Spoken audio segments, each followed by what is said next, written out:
Well, hello, friends. Thank you so much for joining me for another episode of Reading Michael Jackson. I am your host, Lena, and I'm very happy to be back here with you today.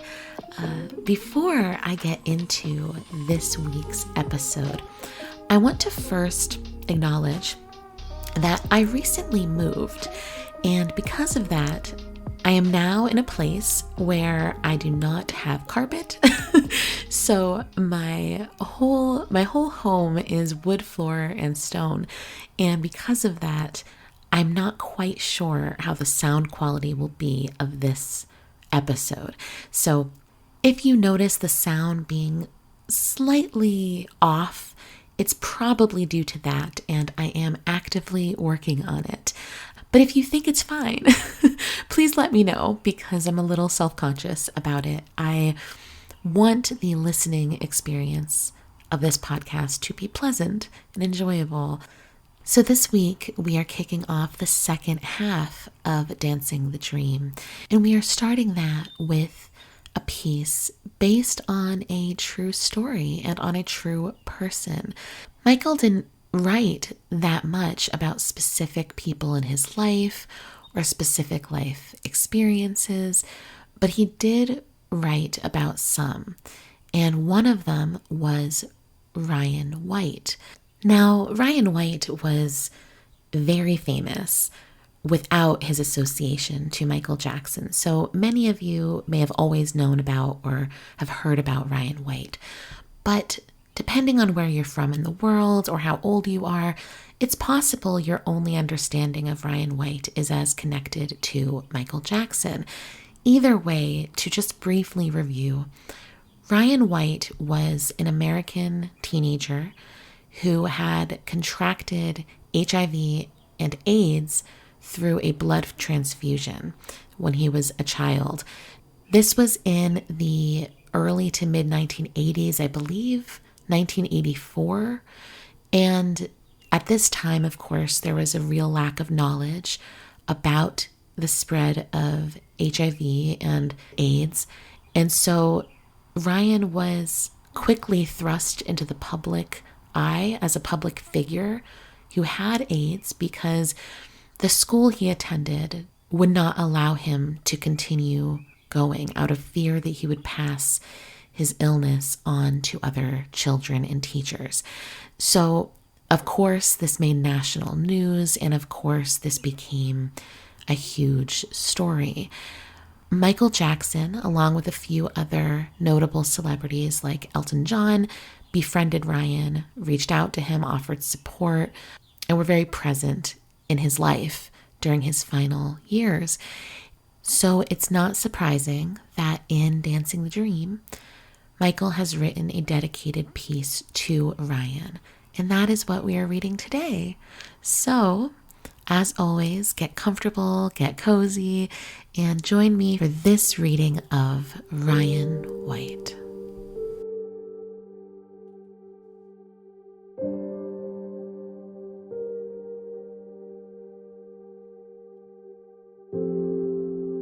Ryan White. Ryan White, symbol of justice or child of innocence, messenger of love, where are you now? Where have you gone? Ryan White, I miss your sunny days. We carelessly frolicked in extended plays. I miss you, Ryan White. I miss your smile, innocent and bright. I miss your glory. I miss your light. Ryan White, symbol of contradiction, child of irony or child of fiction. I think of your shattered life, of your struggle, of your strife. While ladies dance in the moonlit night, champagne parties, uncharted cruises, I see your wasted form, your ghostly sight. I feel your festering wounds, your battered bruises. Ryan White, symbol of agony and pain, of ignorant fear gone insane. In a hysterical society with free-floating anxiety and feigned piety. I miss you, Ryan White. You showed us how to stand and fight. In the rain, you were a cloudburst of joy, the sparkle of hope in every girl and boy. In the depths of your anguished sorrow was the dream of another tomorrow.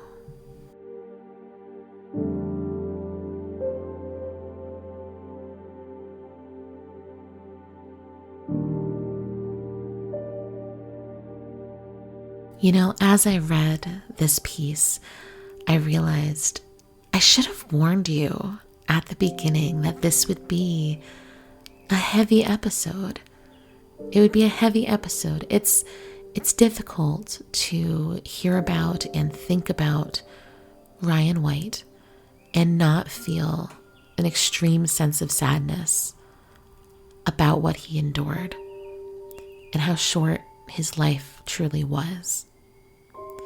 So I gave a little bit of context at the start of the episode about Ryan, but now I've known about Ryan White my whole life, but truthfully, it's hard to understand or imagine what someone has gone through. I mean, we can empathize, right? We can imagine ourselves in that situation, but it's very difficult to really know the degree or depth of someone else's suffering.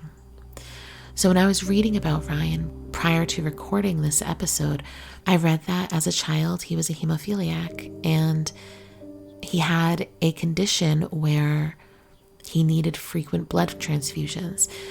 So even prior to his diagnosis of HIV and AIDS, he was living a very challenging childhood. He was very ill, very unwell. And once he was diagnosed in 1984, he was given 6 months to live. He ended up living 6 more years. He passed away in April of 1990. He was about to graduate from high school. So he did live an extremely short life, and a life that surely included a tremendous amount of physical and emotional suffering. I read that he had been a paper boy in his local community delivering newspapers, and after his diagnosis, people canceled their subscriptions because of fear that AIDS could be transmitted through touching the newspaper. It's the same reason why he was asked to leave the school, and while he was in a lot of ways kind of removed or kicked out of his community. So there was a lot of suffering there, and you can see how that could become a public story and a national and perhaps international news story. These celebrities who befriended him, including Michael, did a real service in the sense that they helped draw further attention to Ryan's story, and they also helped to break the stigma of believing that you can, touch or talk to or be near someone who has AIDS without being in danger of contracting it yourself. So my understanding is that in the late 1980s, Michael reached out to Ryan and they developed a friendship. Michael would call Ryan, they would talk on the phone. Michael had, of course, invited Ryan and his family out to Neverland. Michael bought him his dream car, which was a Mustang. He was very present in that sense. Michael also attended Ryan's funeral with Ryan's mother and was by his mother's side. And, there's video footage of this if you haven't seen it. But needless to say, Michael's connection to Ryan White was not a superficial one. It's very clear to me that Michael felt a sincere care for him, as he so often did for children, but also anyone suffering in the way that Ryan was suffering. And I think most of us as Michael Jackson fans know that Michael dedicated the song Gone Too Soon to Ryan and made a memorial to Ryan White through the music video for the song. So in these ways, Ryan is memorialized as a part of Michael Jackson's music. And I think that's pretty incredible because, Michael Jackson remains, I would say, pretty much just as famous today as he did when he was alive. And there will be forever new audiences for his music. So for him to have memorialized Ryan in his music, and to another extent in this book, it kind of reinforces the power of celebrity and kind of why it is important for celebrities to use their voice to help those who are not only less fortunate, but real examples of the way society as a whole can ostracize and mistreat those who truly need community. With all of that said, I think this is a beautiful piece that speaks to not only Ryan, the public figure, but also Ryan, the human being, and also the angry and painful and frustrated experience we all have with grief. When Michael opens and says, "Where are you now? Where have you gone?"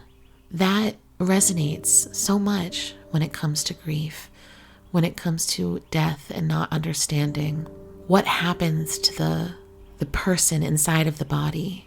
When the body goes, are they? Where did they go?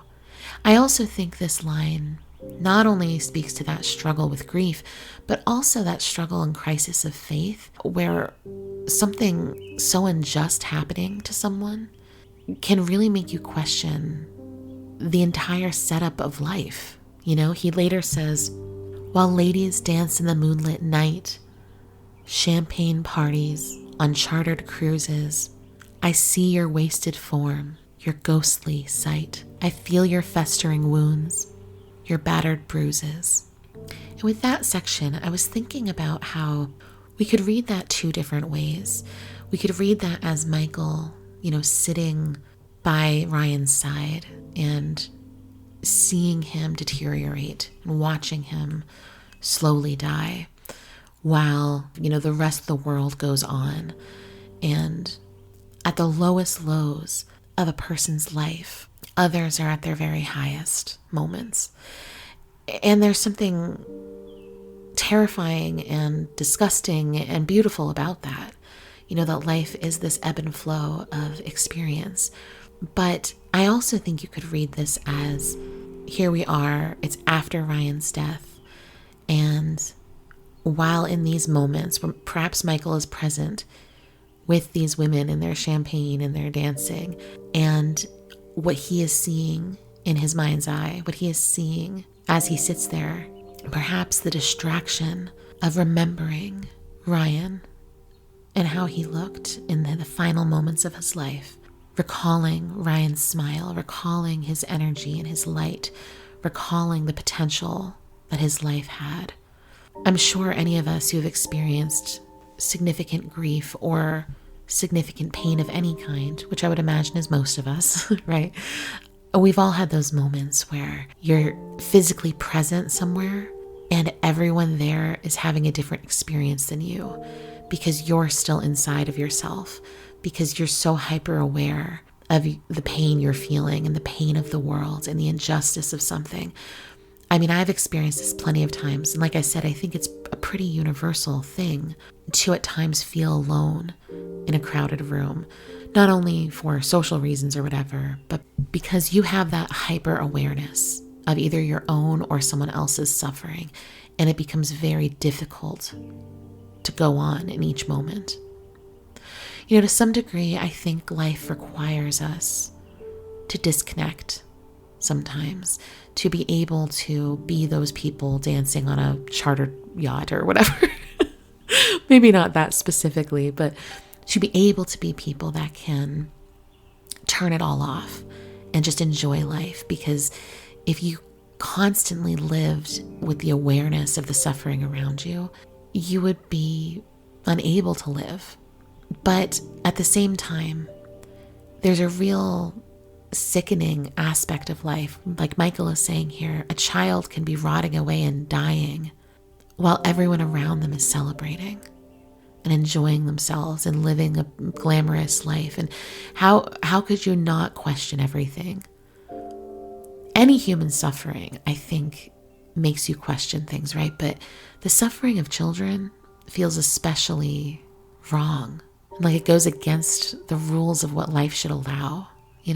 Michael's decision to include Ryan in his discography, in his music video, in this book, to memorialize him in this way, it's a really beautiful choice.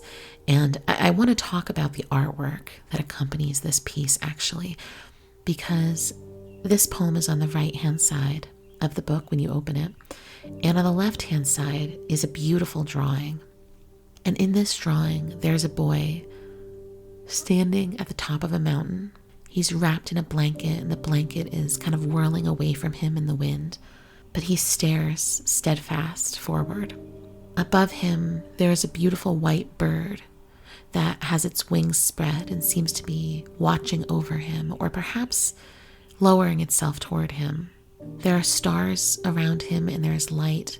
And I can think of this as being a drawing representative of Ryan, not just in his life where he had to, in some ways, stand alone and fight while seeking comfort, but also as he was, as Michael said, gone too soon and perhaps returned to a more beautiful place. That's all we can really hope for, right? Ryan White's story and this particular poem and Michael's retelling of it in a way, it doesn't only emphasize Ryan's story in general, but it really calls us to think about how we as a society allow our ignorance, how we in society allow our ignorance to drive our reaction to others and the treatment we allow others.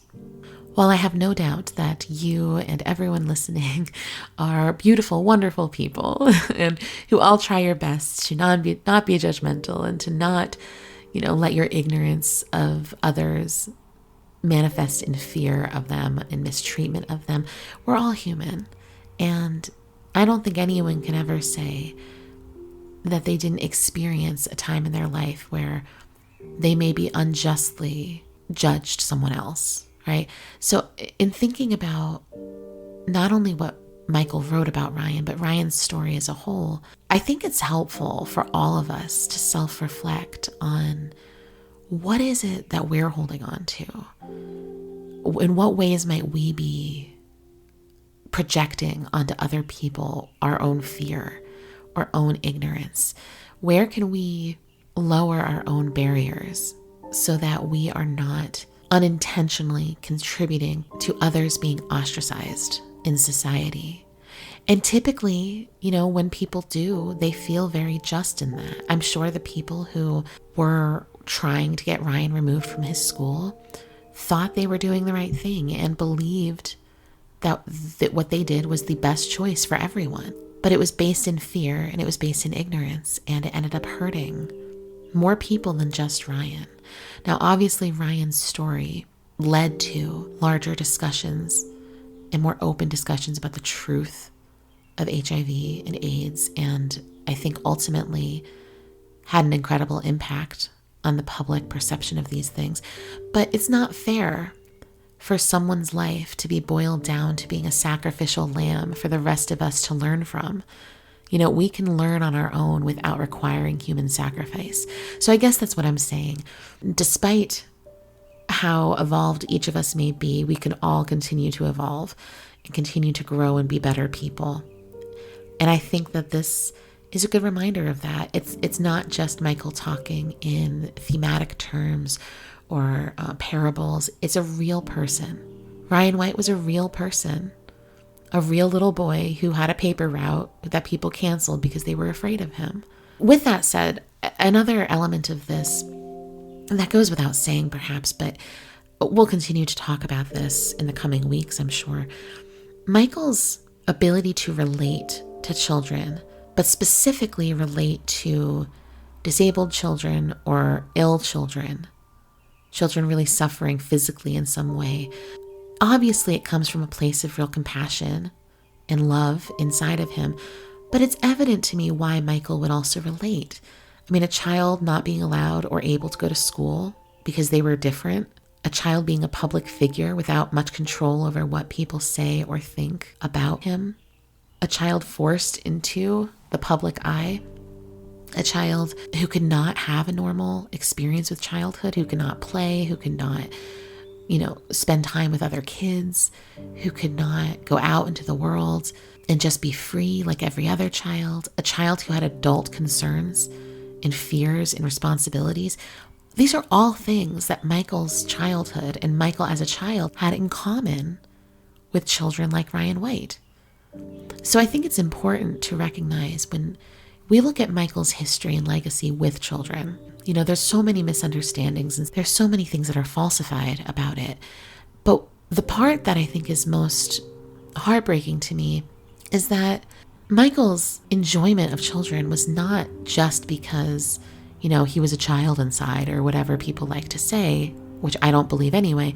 I would suggest his primary interest in befriending children was to support them. I mean, the children that did grow into adults and talk about their relationship with Michael Jackson when they were children are largely children who had exceptional circumstances, either other child stars or children who were ill or had some sort of really disturbing backstory of abuse or being, again, ostracized in some way.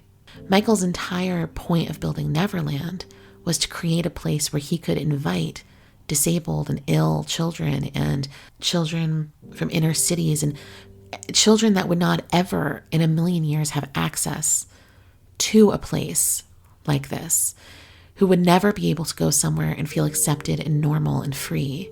That was his whole point. And I know I've talked about this before, but it just makes me really upset the way it's presented. I mean, if you are a wealthy celebrity, there's a lot you can do with that. But Michael built an entire place specifically for this purpose. Yes, he enjoyed the rides. Yes, he loved Disney and wanted to model it after that, sure. But his entire purpose of building it to begin with was to create the opportunities for children who, like him, did not have the ability to have a normal childhood. And he wanted to give them that. He wanted to give them voice and show them that someone cared. And it just makes me want to cry that he's so misunderstood. This episode, this piece is as much about Michael Jackson as it is about Ryan White, because Ryan White and his relationship to Ryan White is one of so many in which Michael gave so much and expected nothing in return, because the whole point was that he was wanting to help heal and wanting to help give children a sense of love and normalcy that he knew all too well what it was like to live without. So, I can talk about this forever, but this is one of the many reasons I'm passionate about Michael Jackson. It's really not just about the music, the music is amazing, but it's really not. It's really not. And I think this is why Michael has such dedicated fans who love him so much. If you're a person who has ever felt less than or unworthy or unappreciated by society or even ostracized in some way, you can find a kindred spirit in Michael. And you could find someone who used that sense of pain and turned it into action to help the world rather than to lash out against it or blame the world. And that's something I'll never not admire about him. So with that said, I think that draws to a close the conversation about this piece itself. However, I'm going to make this a slightly longer episode because I'd like to read an excerpt from Ryan White's book. I would like to share some of those brief excerpts. I'll jump around a little. I won't read forever. But if you're only here for Dancing the Dream, that's perfectly fine. You can take off now. But if you're interested in hearing a little bit of extra about Ryan White as well as about Michael and his relationship with Michael, stick around. Otherwise, I will talk with you all next week.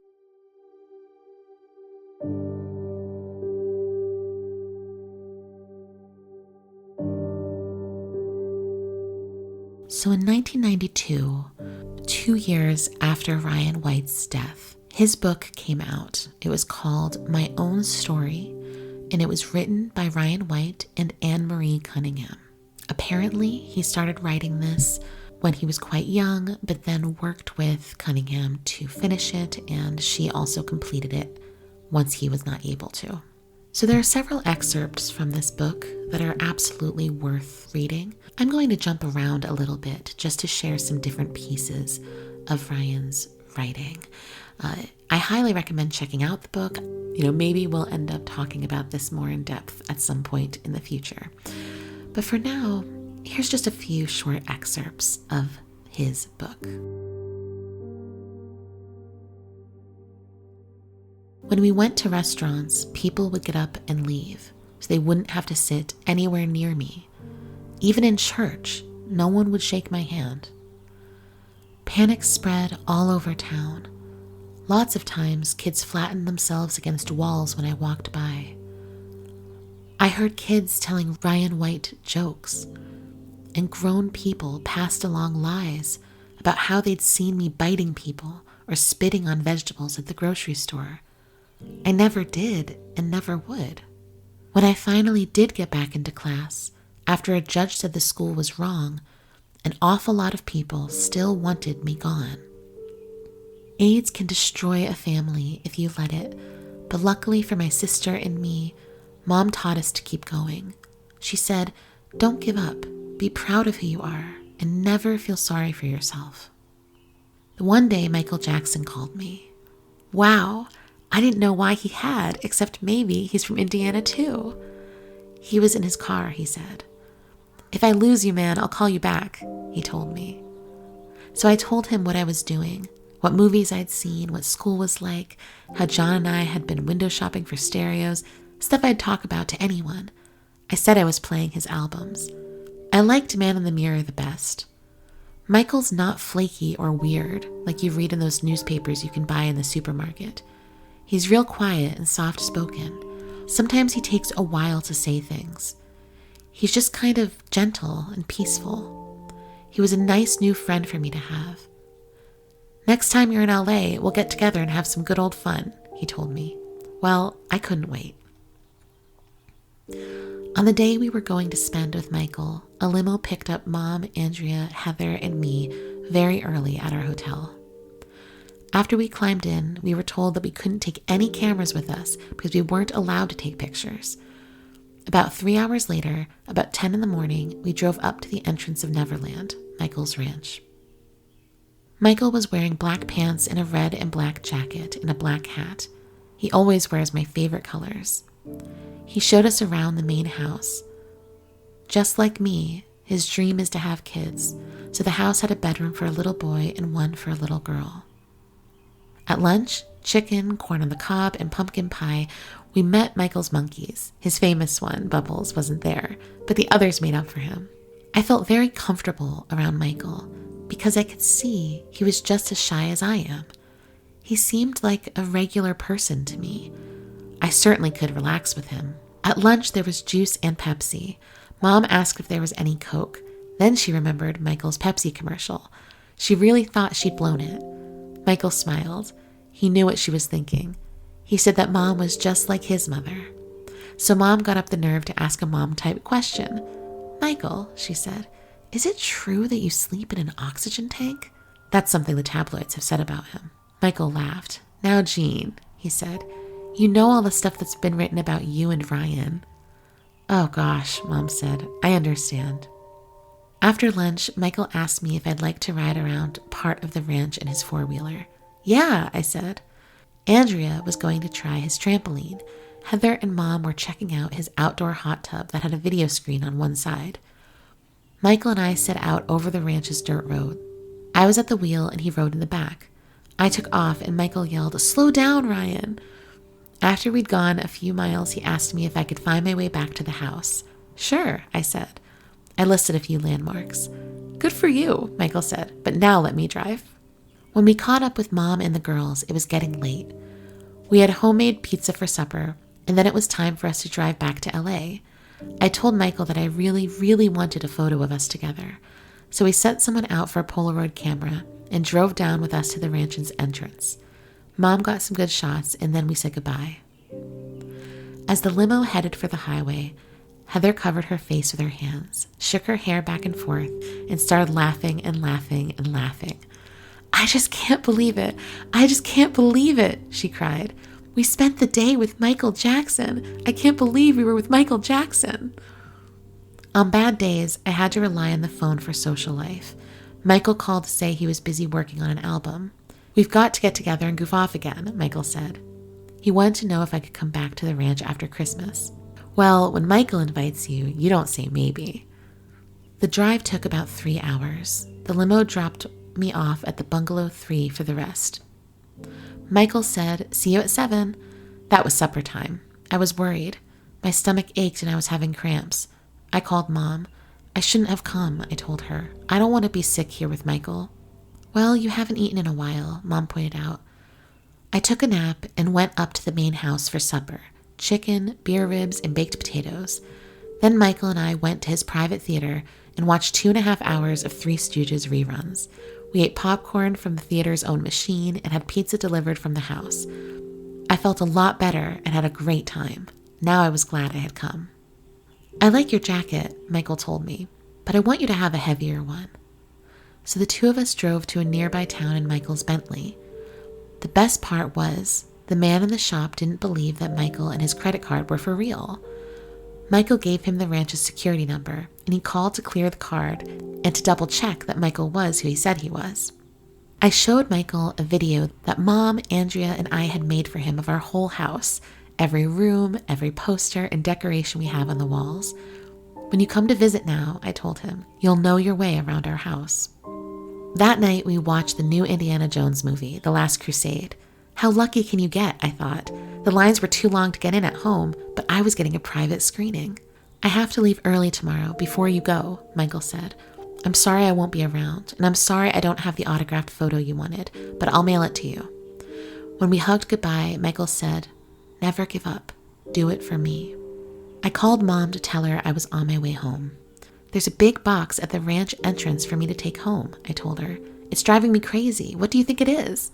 It was a whole new stereo system and disc changer. A few days later, I got a photo of Michael signed, "To Ryan." He was wearing red, black, and white. Thanks, Michael.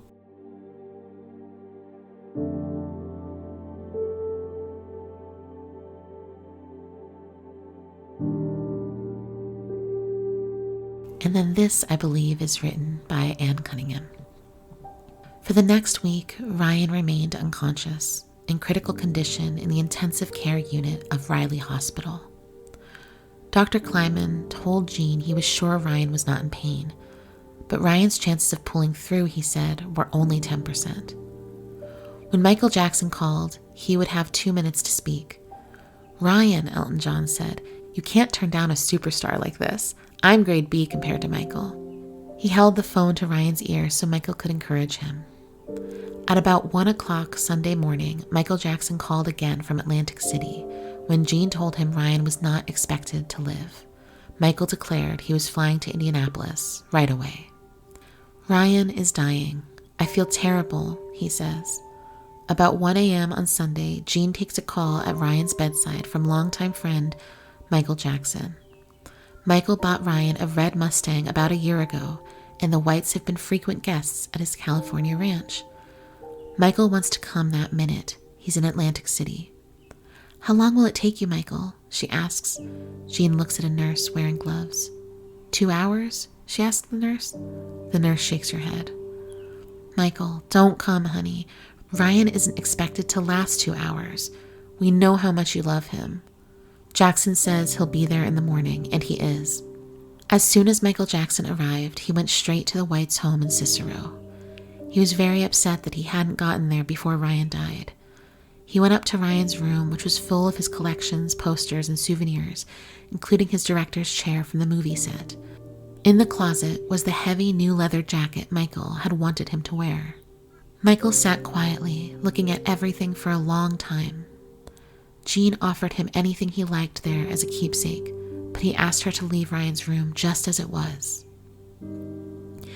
In the White's front yard sat the red Mustang Michael had given Ryan. Now it was covered with flowers and Easter eggs, gifts from children.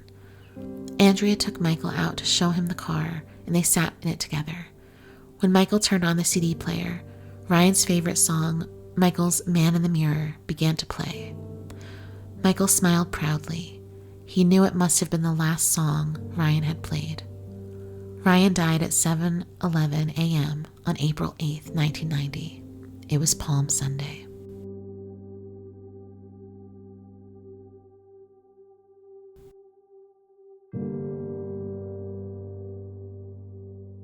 So these were all excerpts from Ryan's book, and I want to close with two more things.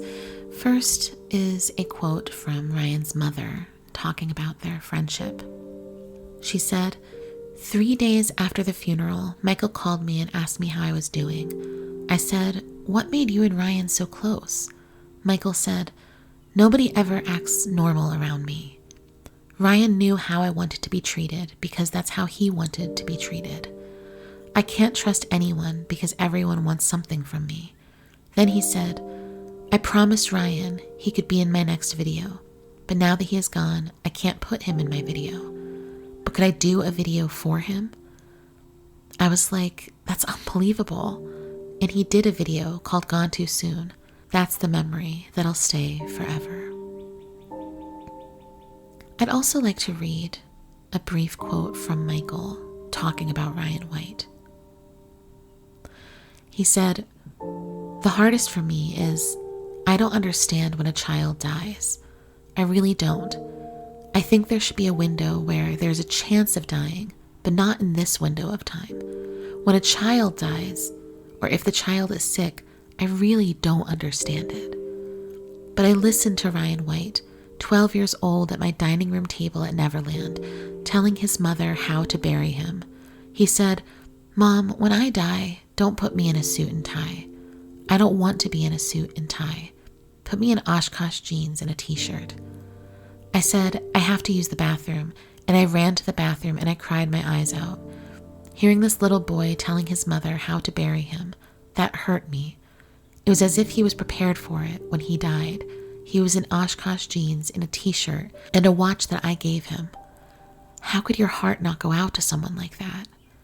And I'm sitting alone in this room with him, and he is lying there, and I felt so bad. Hold him and kiss him and say that I love him, which I did all those things when he was alive. I took care of him and he stayed at my house, but to see him just lying there. I spoke to him and I said, 'Ryan, I promised you that I would do something in your honor on my next album. I will create a song for you. I will sing it. I want the world to know who you are.' I did Gone Too Soon. That was for him."